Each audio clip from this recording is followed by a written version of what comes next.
జై శ్రీమన్నారాయణ. ఈరోజు మనం ధర్మపదం గ్రంథములోని చాప్టర్ 5 విభాగము 199 వైశంపాయన మహాశయుడు జనమేజయ మహారాజుతో చెప్తున్నాడు. మహారాజా, ధర్మరాజుకు శ్రీకృష్ణ పరమాత్మ పరమశివుని గొప్పతనం గురించి చెప్తున్నాడు, వినండి, దానిని చెప్తాను అని చెప్తున్నాడు వైశంపాయనుల వారు. ధర్మరాజా, నన్ను నీవు నాకు సంతోషకరమైన విషయాన్ని గురించి అడిగావు. పరమశివుని గొప్పతనం అది చెప్పడం నాకు కూడా చాలా ఇష్టం.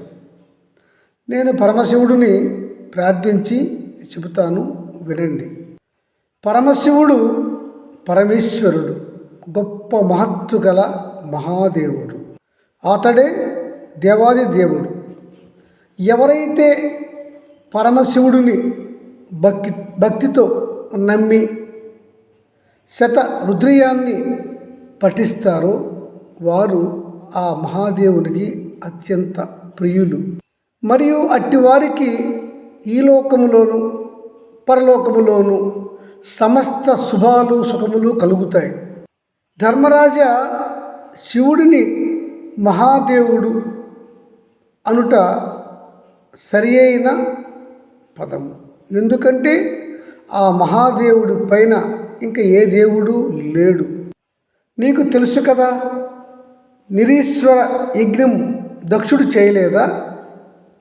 అతడు నష్టపోలేదా?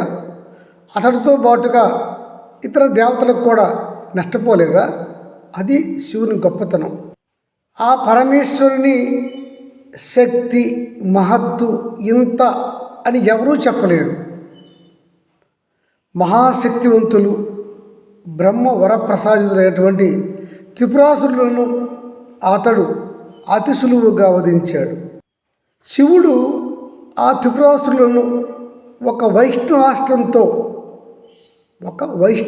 అస్త్రంతో వధించగా తదుపరి ఆ వైష్ణవాస్త్రం వచ్చి అతని చేతిలో చేరగా అతడు ఆ వైష్ణవాస్త్రాన్ని తన తొడపై పెట్టగా ఆ తొడ నుంచి దూర్వాసో మహర్షి జన్మించాడు. అతడు గొప్ప విప్రుడు అని అనగా ధర్మరాజు అంటున్నాడు, శ్రీకృష్ణ పరమాత్మ ఆ పరమశివుని నామాలు వాటి యొక్క అర్థములు నాకు వివరించరా అని అడిగాడు ధర్మరాజు. ధర్మరాజా, చెబుతాను, వినండి. ధర్మరాజా, ఆ పరమేశ్వరుని అన్ని నామములు పఠించి అర్ధసహితంగా చెప్పుట నాకు కానీ బ్రహ్మకు కానీ శక్యము కాదు. అయినను వినుము, ఆ పరమశివుని శంభుని నామములు చెబుతాను. అనలుడు, అలుడు, ఇంద్రుడు, ఆదిత్యులు, వసువులు, మరుత్తులు మున్నగు దేవతా స్వరూపుడైన శివుడి గురించి చెప్పడం పరమ శుభదాయకం. శివుని గొప్పతనంతోనే మానవులు ఐశ్వర్యవంతులవుదురు. అందుకే ఆ పరమశివుడిని మహేశ్వరుడు అని శ్లాఘింతురు.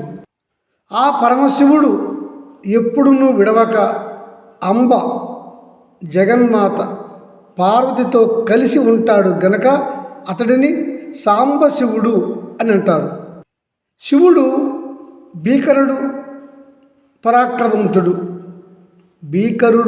పరాక్రమవంతుడు గనుక శివుడిని రుద్రుడు అని పిలుస్తారు. శివుడు దేవతల అందరిలోన గొప్పవాడు గనుక, మహనీయుడు గనుక అతడిని మహాదేవుడు అని శ్లాఘిస్తారు. సమస్త శుభకర్మలకు అతడు శుభాలను కలిగిస్తాడు గనుక అతడు శుభకరుడు గనుక శివుడు అని పిలుస్తారు. ఆ శివుడు సుస్థిరమైన కాంతితో వెలుగొందుతాడు గనుక అతడు స్థానువు లేక స్థానుడు అని పిలువబడతాడు. సకల చరాచరములలో శివుడు ఉంటాడు గనుక అతడిని బహురూపుడు అని పిలుస్తారు. దీర్ఘమైన జడలు కట్టి జడలతో ఉంటాడు కాబట్టి ఆ శివుడు అతడిని అందరూ దూర్జటి అని పిలుస్తారు. ఇంకా ఆ శివుడు నలుపు ఎరుపు జటాజూటములు ధరిస్తాడు గనుక అతడిని మరలా దూర్జటి అని పిలుస్తారు. త్రిపురాసుర ఆంతకుడు ఈ శివుడు.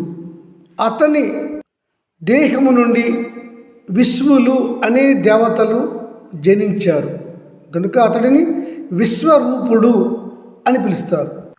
శివుని శరీరము గుండా అనేకమైనటువంటి నేత్రములు వెలుగుతూ కనిపిస్తాయి కనుక అతడిని సర్వశతక్షువు అని పిలుస్తారు.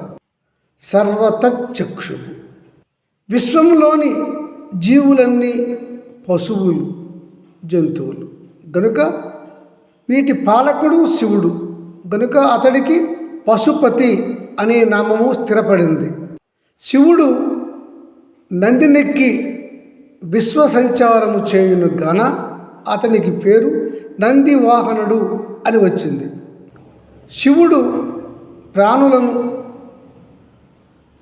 లయము చేసుకుంటాడు, సృష్టిని లయము చేసుకుంటాడు గనుక అతడికి లయకారుడు అనే నామము. శివుడు ప్రాణులను రక్షిస్తాడు, శుభాలు చేస్తాడు కనుక అతడు శివుడు అయ్యాడు. ధర్మరాజా, ఎవరైతే ఆ పరమశివుడిని అర్థ వివరణలతో సహా నామములు ఉచ్చరించి తెలుసుకుంటారో, మనస్ఫూర్తిగా అతడిని నమ్మి ఆ నామాలు ఉచ్చరిస్తారు, పఠిస్తారు, వారికి సర్వ శుభాలు ఈ లోకములోన పైలోకములో కూడా జరుగును.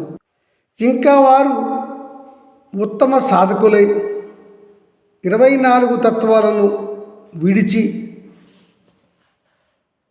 ఇహలోక సంబంధాలను విడిచి అంటే ప్రకృతితో సహా ఉన్నటువంటి 24 తత్వాలను విడిచి తత్వజ్ఞానము పొంది వైరాగ్యముతో 25వ తత్వమైనటువంటి పురుషుడు అనే జీవిగా మారి దృఢ సంకల్పంతో సాధన చేసినటువంటి ఆ పురుషుడు 26వ తత్వమైనటువంటి పరమాత్మను చేరుకును. ఆ పరమాత్మయే శివుడు, ఆ పరమాత్మయే నారాయణుడు. వారికి భేదము లేదు. ధర్మరాజ, వేదవ్యాసుల వారు ఎవరో కాదు, శ్రీమన్నారాయణ యొక్క అంశజుడు. అతడు ఆ పరమశివునిపై భక్తితో ఒక ఉత్తమ గీతాన్ని గేయాన్ని రచించాడు. సర్వజనుల హితము కోరి ఆ మునీంద్రుడు ఆ గీతాన్ని, ఆ శివ గీతాన్ని శిష్యులకు అందరికీ ఉపదేశం చేశాడు. సకల జగత్తుకు సాక్షి, రక్షకుడు, స్థితికారుడు మరియు లయకారుడు, శుభకరుడు అయినటువంటి ఆ శివుడిని గురించి ఎవరైతే చిత్తశుద్ధితో నమ్మి భజిస్తారో వారు ఆరోగ్యంతో, ఐశ్వర్యంతో ఈ లోకములో ఉంటారు. ఆ పైన పైలోకములో కూడా ఉత్తమ గతులు పొందుతారు. శివుడు పంచభూతముల కంటే అతిపెద్ద భూతము. అతడు శ్రీకంఠుడు. అతడిని నియమం ప్రకారము చిత్తశుద్ధితో ఆ శివునిపై నమ్మికతో భక్తితో కొలిచిన వారికి ఈ 24 తత్వాలు విడిసి వైరాగ్యముతో, జ్ఞానముతో ఆ పురుషుడు, ఆ జీవుడు 25వ తత్వం నుండి 26వ తత్వాన్ని సులువుగా చేరుకోగలడు, మోక్షాన్ని సిద్ధించుకోగలడు. అయితే ధర్మరాజా, శివుని విగ్రహ పూజ కంటే శివలింగ పూజ గొప్ప ఫలితాన్ని ఇస్తుంది కనుక శివలింగ పూజ నీవు చేయుము అని ధర్మరాజుకు శ్రీకృష్ణ పరమాత్మ శివతత్వం, శివుని గొప్పతనం గురించి చెప్పాడు అని వైశంపాయనుల వారు చెప్పాడు జనమేజయ మహారాజుకు. జై శ్రీమన్నారాయణ.